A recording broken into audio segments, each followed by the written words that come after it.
الحمد للہ رب العالمین والصلاة والسلام علی سید المرسلین اما بعد فاعوذ باللہ من الشیطان الرجیم بسم اللہ الرحمن الرحیم۔ تمام سامعین اور ناظرین کو السلام علیکم ورحمۃ اللہ وبرکاتہ۔ محترم سامعین، آج ہم آپ کو والدین کی طرف سے اولاد پر جو حقوق ہیں اس کے بارے میں مزید آگاہی فراہم کریں گے، تو تب تک ہمارے ساتھ جڑے رہیے اور ذرا سماعت کیجیے کہ کس قدر والدین کے اوپر اولاد کے حقوق ہیں۔ پہلا حق ہم نے بیان کیا تھا تربیت کے بارے میں ہم نے کافی ساری چیزیں بیان کی تھی جو کہ ہماری سابقہ ویڈیو میں موجود ہیں اور وہاں پر جا کر دیکھی جا سکتی ہیں۔ دوسرا اولاد پر جو حق ہے والدین کا، کہ والدین کو چاہیے اپنی اولاد کو علم دین سکھائیں۔ اگر آپ نے اپنی اولاد کو علم سکھا دیا تو یقیناً یہ آپ کی جو اولاد ہوگی یہ علم کی برکت سے آپ کی قدر کرے گی۔ اگر آپ نے اسے علم نہ دیا تو گویا کہ آپ نے حق تلفی بھی کی۔ اولاد کو علم دینا یہ ان کا حق ہے، اولاد کو اچھی تربیت دینا یہ ان کا حق ہے، اولاد کے ساتھ حسن سلوک سے پیش آنا ان کا حق ہے، اولاد پر مال خرچ کرنا یہ ان کا حق ہے، اولاد کے لیے اپنے آپ کو محنت اور مشقت میں ڈالنا اور پھر اس کے بعد اولاد کی خوشی کے لیے تمام معاملات کرنا جو کہ جائز اور حلال ہوں، یہ ان کی ضروریات میں سے ہو، ان کے حق ہے۔ ان کے لباس کو پورا کرنا والدین پر حق ہے، ان کی ضروریات زندگی کے جو کھانے پینے اور رہائش کے جو معاملات ہیں یہ تمام کے تمام والدین پر حق ہیں کہ وہ اپنی اولاد کو پرووائڈ کریں، انہیں اپنی اولاد کو دیں۔ تو آئیے علم دین کے بارے میں سماعت کرتے ہیں۔ جیسا کہ ہم نے گزشتہ ویڈیو میں بھی کہا تھا، حضرت ابو حفص رضی اللہ تعالیٰ عنہ کے پاس، آپ عالم دین تھے اور آپ کے پاس ایک شخص آیا، اس نے کہا کہ میرے بیٹے نے مجھے مارا ہے، تو آپ نے کہا کہ تو نے اسے علم دین سکھایا؟ اس نے کہا نہیں سکھایا۔ تو آپ نے فرمایا کہ شکر کرو کہ اس نے تجھے چماٹا مارا ہے، کہیں اس نے تیرا سر نہیں پھاڑ دیا، کہ تجھے نے اسے قرآن پاک نہیں سکھایا، قرآن پاک جیسی عظیم کتاب کا جب تو نے اسے علم نہیں سکھایا۔ تو معلوم ہوا کہ قرآن پاک کی برکات میں سے ایک برکت یہ ہے کہ قرآن پاک پڑھنے والا، قرآن پاک کو سیکھنے والا، علم دین حاصل کرنے والا، علم دین کو سیکھنے والا یہ والدین کا فرما بردار بنتا ہے۔ تو یقیناً یہ بھی ایک حق ہے کہ اولاد کو علم دین سکھایا جائے۔ اگر علم دین سے محروم کر دیا جائے اولاد کو تو یقین جانیے معاشرے میں بہت بڑا فساد قائم ہوگا اور اس کی وجہ صرف ماں باپ ہوں گے، یعنی آپ اور میں ہوں گے۔ اور اگر علم دین سکھا لیا تو اللہ کی رحمت سے امید کی جا سکتی ہے کہ یہ اولاد کل کو معاشرے میں بہترین فرد ثابت ہوگی۔ اچھا، مزید آگے جا کر علماء لکھتے ہیں کہ والدین پر حق ہے کہ اپنی اولاد کو رزق حلال کھلائے، رزق حلال کھلائے۔ اگر اپنی اولاد کو حرام کھلایا، اگر اولاد کے خون میں حرام رچ بس گیا تو وہ آپ کی فرما بردار نہیں بن سکتی، آپ کی باتیں نہیں مانے گی، وہ آپ کی اولاد آپ سے دور ہوتی چلی جائے گی، وہ آپ کی اولاد آپ سے کٹ جائے گی، آپ کی نافرمانیاں کرے گی اور آپ کی حکم عدولی کرے گی۔ لیکن اگر یہیں آپ نے حلال کھلایا ہے تو یقیناً آپ کی اولاد فرما بردار ہوگی، حلال کی برکات نصیب ہوں گی اور اس حلال کی برکت سے آپ کی اولاد آپ کی مطیع رہے گی اور ہمیشہ آپ کے احسان مند رہے گی۔ آئیے ذرا ایک چھوٹا سا واقعہ ہے حضرت بایزید بسطامی رحمۃ اللہ تعالیٰ علیہ۔ دیکھیے، میں اور آپ یا اکثر والدین اپنی اولاد کے لیے فکر مند نہیں ہوتے، وہ حرام بھی کھلا دیتے ہیں، وہ ناجائز اور جائز کی تمیز کیے بغیر اپنی اولاد کا، ان کی خواہشات کا خیال رکھتے ہیں، جبکہ اس سے منع کیا گیا۔ یعنی بزرگان دین جو تھے وہ مشتبہ رزق سے بھی بچا کرتے تھے۔ مشتبہ رزق کیا ہوتا ہے؟ کہ جی کسی نے مال لا کے دیا آپ کو اور آپ اس کے بارے میں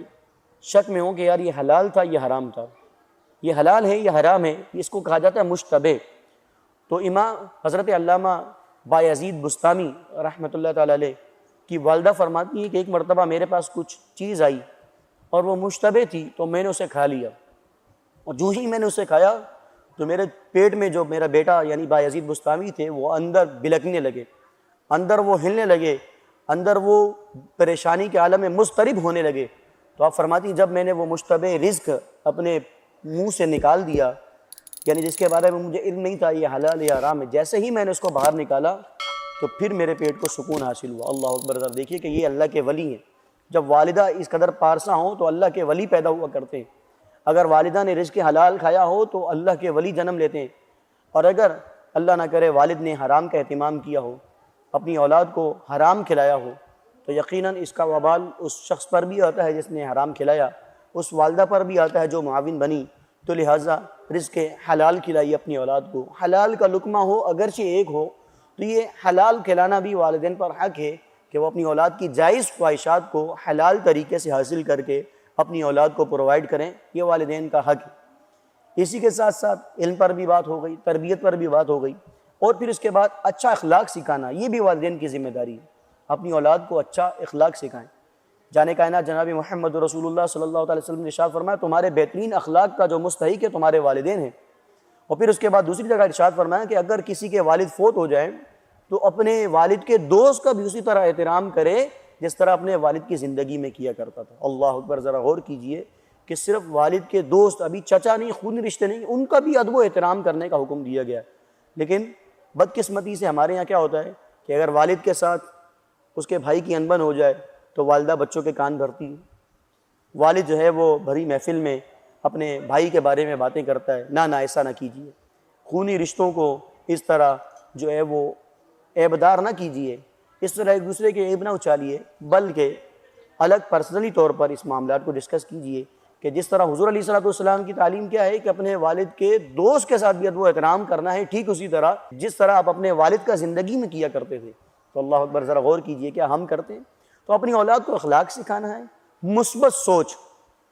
یہ ویسے یہ بھی جنرلی باتیں کرنے لگا ہوں میں آپ سے کہ مثبت سوچ سکھائیے، اخلاق سکھائیے، حلال کمانے کے ذرائع بتائیے، اپنی اولاد کو رشتوں کے احساسات ان کے اندر پیدا کروائیے کہ یہ آپ کی بہن ہے، ان سے ادب و احترام سے بات کرنا ہے، یہ آپ کے بھائی ہیں، ان سے ادب و احترام سے بات کرنا ہے، یہ آپ کے چچا ہیں، میرے بھائی ہیں، اگر انہوں نے میرے ساتھ معاملہ غلط کیا ہے تو میں جانوں اور وہ جانے، لیکن میری اولاد کو کوئی حق حاصل نہیں ہے کہ وہ ان کے بارے میں کوئی جملے ادا کرے۔ تو لہٰذا اگر آپ چاہتے ہیں کہ آپ اپنے گھر کو امن کا گہوارہ بنائیں، آپ اپنی اولاد کی اچھی تربیت کریں،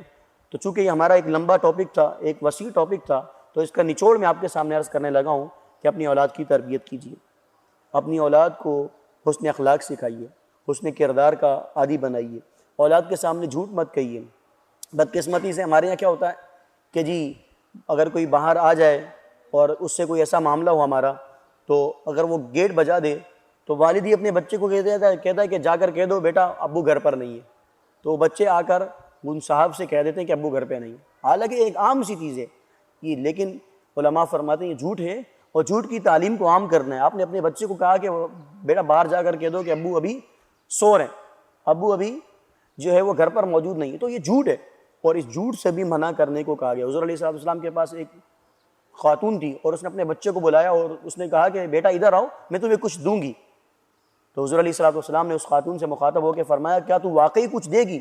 تو اس نے کہا جی ہاں میں واقعی اس کو کچھ دوں گی۔ تو حضور نے فرمایا اب سچ ہے، اگر تو اسے بلاتی اور کچھ نہ دیتی تو یہ جھوٹ میں شامل ہوتا۔ اللہ اکبر، ذرا غور کیجئے کہ اولاد کو جھوٹ سے بھی بچانا ہے، یہ والدین کی ذمہ داری ہے، اولاد کی تربیت کرنا والدین کی ذمہ داری ہے، اولاد کو اچھا علم دینا، علم دین سکھانا والدین کی ذمہ داری ہے، اسی طرح اولاد کو اچھا کھلانا، حلال کھلانا یہ والدین کی ذمہ داری ہے۔ اس قدر والدین کی ذمہ داریاں ہیں کہ ان کو اس چھوٹے سے ٹاپک میں بیان کرنا ممکن نہیں ہے۔ اللہ تبارک تعالیٰ سے دعا کرتے ہیں مالک علم یزل نے جن کو اولاد عطا فرمائی ہے ان والدین کو اپنی اولاد کی تربیت کے حقوق کو ادا کرنے کی توفیق عطا فرمائے، جھوٹ سے محفوظ فرمائے، اور تمام تر جو رذیلات ہیں، برے خصائص ہیں اور